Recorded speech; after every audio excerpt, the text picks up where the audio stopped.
Welcome back to the Big Sky Now. I'm Josh Dugan with the Big Sky basketball regular season almost wrapping up. Let's move along to some Big Sky Conference Player of the Year watch lists. Who are the men and women at the top of the list from their respective Big Sky schools who look like the front runners for the Conference Player of the Year award? Let's start with the men, starting with Weber State junior forward Dylan Jones, 6'6" product out of Columbia, South Carolina. He leads the conference in scoring with 20.5 points per game, second in rebounding with 9.5 boards per game, and he leads the conference with 5.2 assists per game. He's third in the conference in steals with 2 per contest. There are a few different reasons why Jones is on NBA draft scouts. He's on the radar. He's looking like a guy who has a potential first-round pick, likely a second-round pick, and it's because he has great overall play across the board. His stats show it. One of those guys who has the ability to do it all at the NBA level. He fits the mold, the modern NBA,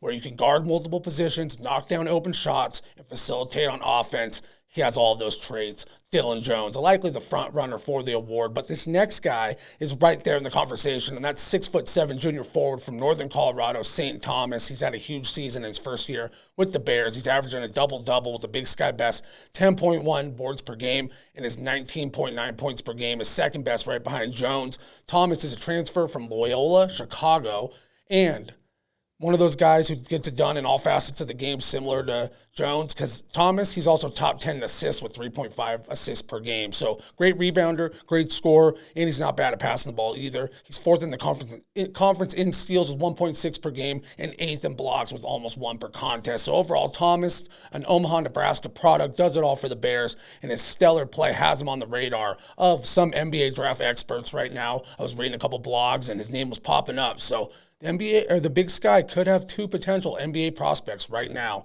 Very exciting time to be covering the league. Last up to round out our trio of the Big Sky Player of the Year on the men's side, front runners, Montana State redshirt senior guard Robert Ford. This guy does it all for the Bobcats. Portland, Oregon product is fifth in scoring at 15.6 points per game, third in rebounds at 8 per game. Despite only being 6 feet tall, he's got just amazing work ethic. One of those guys who never stops working. He's a grinder.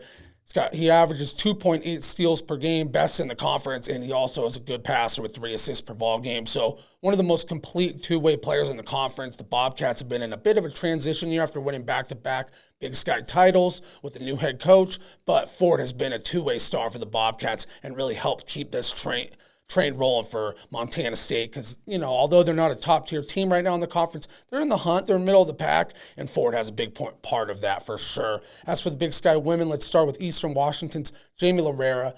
She's been a driving force for the Eagles. They're in first place in the Big Sky right now. Lorera leads the conference in steals with 2.3 per game and is second in assists with 5.4 assists per game to go with the top 10 spot in the scoring ranks with 13 points per game.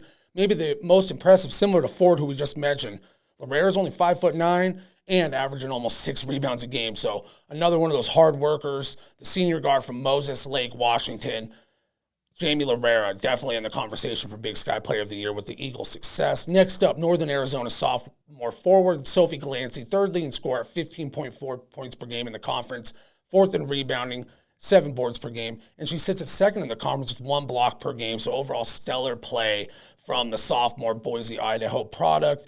One other stat that really jumped out moving forward with Glancy, last season 59% free throw shooter. This season as a sophomore, 73%. So she's a hard worker, getting after in the gym, trying to work on her game, and that says a lot. Definitely looking like one of the top players in the conference 4 years to come in the Big Sky. Last up on our Big Sky Player of the Year radar is Montana senior forward Carmen Gfeller out of Colfax, Washington. Gfeller has been one of the most efficient scorers in the conference, averaging 13.9 points per game, 6th most in the conference while shooting 50% from the field, which is second best in the conference behind Glancy, who we just mentioned. Gfeller has made her presence felt on the defensive side of the ball as well, with the Big Sky leading 1.3 blocks per game. To anchor the Lady Grizz defense, she's also a solid rebounder with 5.7 rebounds per game, which puts her just outside the top 10 in the conference. That'll do it for our Big Sky Now front runners for the Big Sky Player of the Year award and on the basketball court. It's been a lot of fun covering basketball this year in the Big Sky, and with the Big Sky Conference Tournament only about a week or two away, it's that time to really start